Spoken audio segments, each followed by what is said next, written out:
Bom, nós vamos continuar a examinar as alterações promovidas na Constituição Federal pela Emenda 20. Chegamos agora ao artigo 202. Esse artigo 202, antes, ele tratava de aposentadoria da Previdência Pública Básica, né? Dizia que é assegurada a aposentadoria nos termos da lei, calculando-se o benefício sobre a média dos 36 últimos salários de contribuição, corrigidos monetariamente mês a mês e comprovada a regularidade dos reajustes dos salários de contribuição, de modo a preservar seus valores reais e obedecidos às seguintes condições. Então vejam que a redação anterior à emenda 20, deste artigo 202, tratava de aposentadoria e tratava do cálculo da aposentadoria. Hoje, o artigo 202, ele trata de previdência privada de caráter complementar.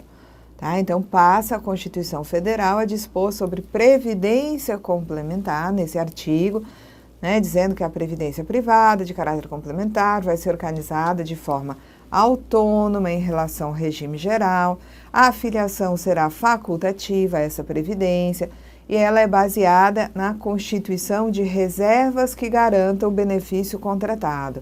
Então, as reservas garantidoras, regime de capitalização, e vai ser regulamentada a previdência complementar também por lei complementar aqui, né?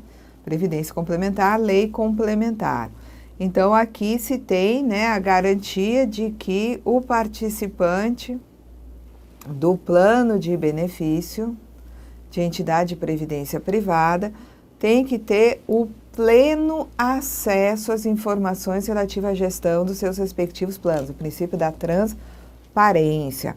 O parágrafo 2º é o parágrafo que vai nos dizer que as contribuições do empregador, os benefícios e as condições contratuais previstas em estatutos, regulamentos e planos de benefício das entidades privadas não, integram o contrato de trabalho do participante. E as contribuições, e as condições contratuais não integram a remuneração dos participantes. Vocês veem que aqui o valor dos benefícios não é que integre a remuneração, ele pode ser usado como rendimento até para incidir aí, né, contribuição para a própria previdência complementar, a depender do caso, ou até a questão do imposto de renda. Vamos lá. O parágrafo 3º, diz que é vedado o aporte de recursos à entidade de previdência privada pelos entes, qualquer que seja, né, União, Estado, Distrito Federal, município, autarquias ou fundações, salvo na condição de patrocinador. Então, o ente pode dispor de recursos para patrocinar previdência complementar para os seus, né, servidores, para empregados públicos, e a contribuição do ente enquanto patrocinador jamais poderá exceder a do segurado, Né? Hipótese alguma, a contribuição do patrocinador público pode exceder a do segurado. É o princípio da paridade, A Lei Complementar 108 já foi publicada no sentido de obedecer essa disposição aqui, de que lei complementar vai disciplinar a relação entre os patrocinadores públicos, né, e suas respectivas entidades fechadas de previdência. Para isso já foi aprovada a Lei Complementar 108. Essa lei complementar, que vai tratar das relações entre o patrocinador público e a sua entidade de previdência, vai se aplicar também às empresas privadas permissionárias ou concessionárias de prestação de serviços públicos quando forem patrocinadores de entidades fechadas.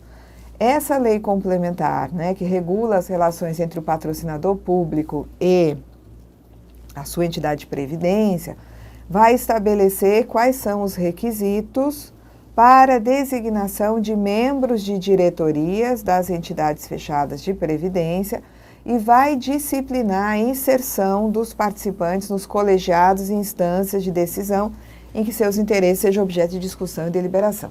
Então, né, você tem aí a diretoria colegiada, tem um conselho, né, deliberativo, tem um conselho fiscal e aí os participantes vão fazer parte desses colegiados.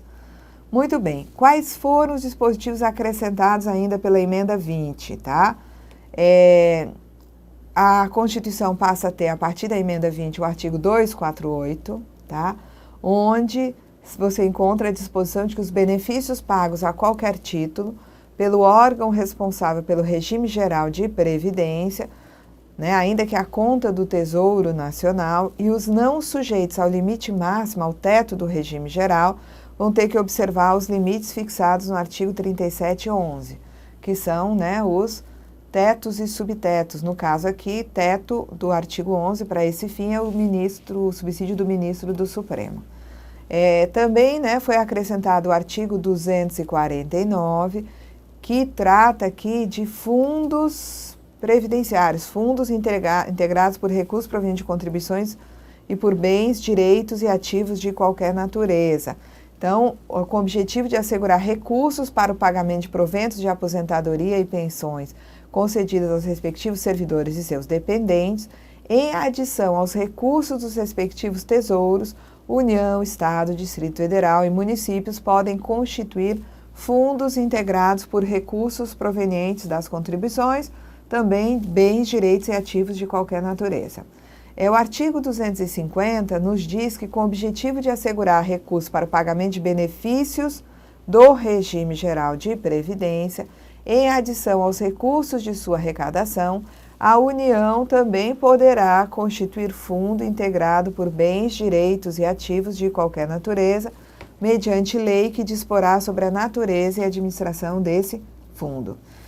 Outras disposições contidas na emenda 20, elas constituem um grupo de regras de transição, tá?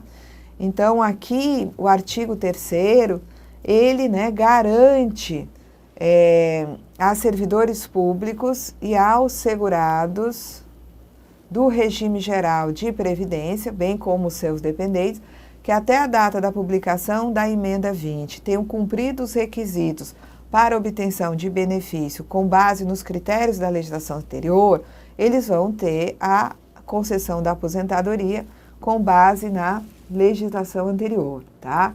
Não tem problema, aqui é resguardar o direito adquirido, tá? Então, a emenda 20 muda regras de concessão de benefícios previdenciários, tanto no âmbito do regime próprio quanto do regime geral.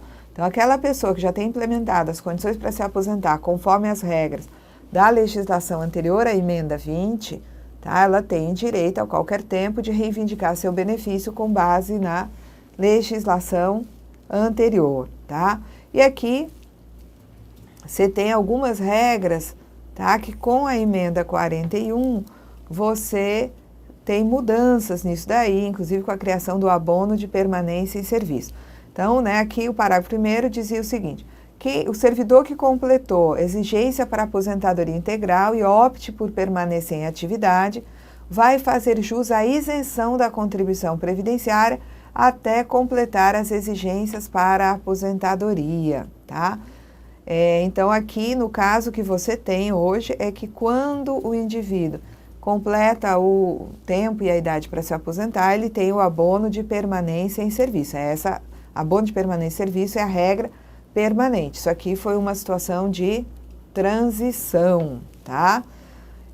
Os proventos de aposentadoria a ser concedida a servidores públicos, em termos integrais ou proporcionais ao tempo de serviço exercido até a data da publicação da emenda, bem como as pensões dos dependentes, vão ser calculados com base, né, na legislação em vigor, à época em que foram atendidas as exigências contidas na legislação anterior. São mantidos todos os direitos e garantias assegurados nas disposições constitucionais vigentes à data da publicação dessa emenda a servidores e militares, inativos e pensionistas, anistiados e ex-combatentes, assim como aqueles que já cumpriram requisitos para usufruir de tais direitos, observado o disposto no artigo 3711, ou seja, o teto. Respeita-se direito adquirido, mas qualquer benefício a ser pago vai ter que obedecer o teto que está lá no artigo 3711 da Constituição. O artigo 4º diz o seguinte, que o tempo de serviço considerado pela legislação vigente para efeito de aposentadoria, cumprido até que a lei discipline a matéria, será contado como tempo de contribuição. Então, tempo de serviço até a publicação da emenda 20 vai ser considerado como tempo de contribuição. Isso no artigo 40, nós estamos tratando de servidor público, tá? A questão da previdência complementar, quando eu falo em artigo 202, previdência complementar, nós sabemos que o parágrafo 3º trata da paridade como máximo de contribuição do patrocinador, e isso é uma coisa nova que traz a emenda 20.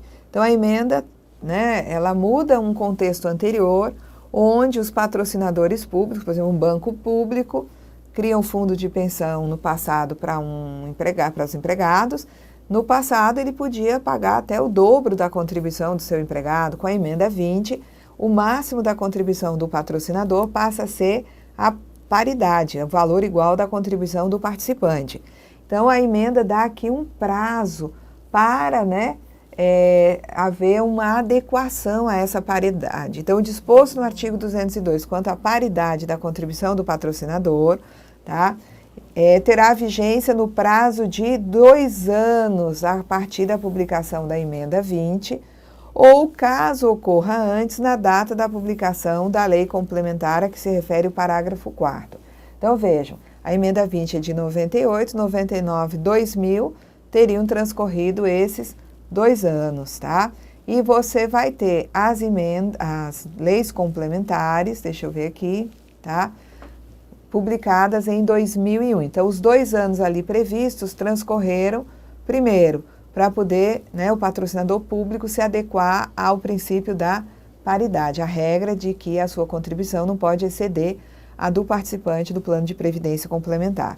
Então, as leis complementares, né, saem em 2001, a lei complementar que é a 108, eu esqueci, 108 de 29, né, de maio de 2001, que dispõe sobre a relação do patrocinador público e da sua entidade. Então, 2 anos da emenda 20 aconteceu antes da edição das leis. Então, aqui nós temos, né, 2 anos da emenda para que o patrocinador público obedeça a paridade da contribuição. O artigo 6º, tá, também fala de prazo. Diz que as entidades fechadas de previdência privada, patrocinadas por entidades públicas, inclusive empresas públicas, sociedade de economia mista, vão ter que rever, também no prazo de 2 anos da publicação da emenda, os planos de benefícios e serviços para fazer um ajuste atuarial aos ativos, sob pena de intervenção, sendo dirigentes, tá, das entidades e dos patrocinadores responsáveis civil e criminalmente pelo descumprimento dessa determinação de ajuste atuarial, tá? O artigo 7º fala exatamente do projeto de leis complementares, de que trata o artigo 202, que eles deveriam ser apresentados ao Congresso Nacional no prazo máximo de 90 dias da data da publicação da emenda. Essas leis complementares, elas foram aprovadas, tá, em 2001. A lei complementar número 109 é a lei geral que trata sobre previdência complementar, é fechada, aberta, e a lei complementar 108 é uma lei que trata somente de regular a relação entre o patrocinador público e suas entidades e tem algumas particularidades. Quando a entidade é patrocinada, tá, pela União, Estado, Distrito Federal, e não tem regra específica na 108, essa entidade tem que obedecer a 109. A 108 é uma lei, né, mais curta, onde você tem apenas as especificidades que devem ser obedecidas pelas entidades patrocinadas pelos, né, entes públicos aí, tá? E a 109 não, é uma lei que traz as regras gerais para a previdência complementar como um todo. Bom, o artigo 9º da emenda 20 traz regra de transição para a aposentadoria por tempo de contribuição, tá? Certo? E aí tem aquela história de você ter o pagamento de pedágio, então tinha que ter aí idade mínima, tempo de contribuição, mais um pagamento de pedágio, correspondendo, né, aqui, né, a 20% do tempo que faltasse na data da emenda 20. A gente já viu isso em aula anterior, tá? O artigo 9º fala da questão da aposentadoria de forma proporcional, com 30 anos o homem, né, 25 de tempo de contribuição a mulher, também com idade mínima e um pagamento de um pedágio de 40% do tempo que faltasse na data da publicação da emenda. Tá? Então, essas são regras de transição. Vocês têm que lembrar que antes a aposentadoria se dava assim, 35 anos de tempo de serviço para o homem, 30 para a mulher. Mas existia uma hipótese de aposentadoria com proventos, né, com cálculo proporcional, aos 30 anos para o homem e aos 25 para a mulher. A emenda 20, tá, acaba com essa possibilidade de aposentadoria proporcional para quem ingressa a partir da emenda, mas resguarda a possibilidade de aposentadoria proporcional desde que se tenha a idade mínima de 53 anos para o homem, 48 para a mulher, e se pague um pedágio de 40% do tempo que faltava para a aposentadoria proporcional em 16 de dezembro de 98, tá? Vamos ver o que temos aqui. Aqui é a situação do professor universitário. O professor universitário, ele deixa de ter direito a reduzir 5 anos no tempo de contribuição, tá? Para se aposentar, a partir da emenda 20, mas a emenda 20 instituiu uma possibilidade do professor universitário superestimar o tempo que ele já tem até a publicação da emenda. Então, o professor que até a data da publicação da emenda tem exercido atividade de magistério e que opte por se aposentar, né, na condição de tempo de serviço, tempo de contribuição, ele vai ter o tempo, né, na verdade, a partir da emenda 20, tempo de contribuição. Terá o tempo de serviço exercido até a publicação da emenda contado com acréscimo. Então, se era, né, no caso do homem, acrescenta-se 20 ou 17% e a mulher 20%. Então, se um professor ele tivesse 20 anos até a data da emenda, ele passaria a ter 20 anos mais 17% de 20. Certo? E daí ele teria condição de se aposentar com 35 anos, mas superestimando esses 20 anos. Então, o total daqui que eu obtiver, tá?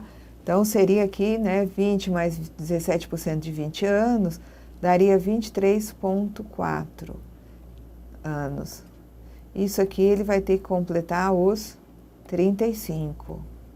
Então, eu jogo esses 17% a mais no tempo que ele tem e ele vai ter esse tempo superestimado e vai ter que trabalhar mais um período para atingir os 35. Se fosse uma professora com 20 anos, eu diria que ela tem 20 mais 20% de 20.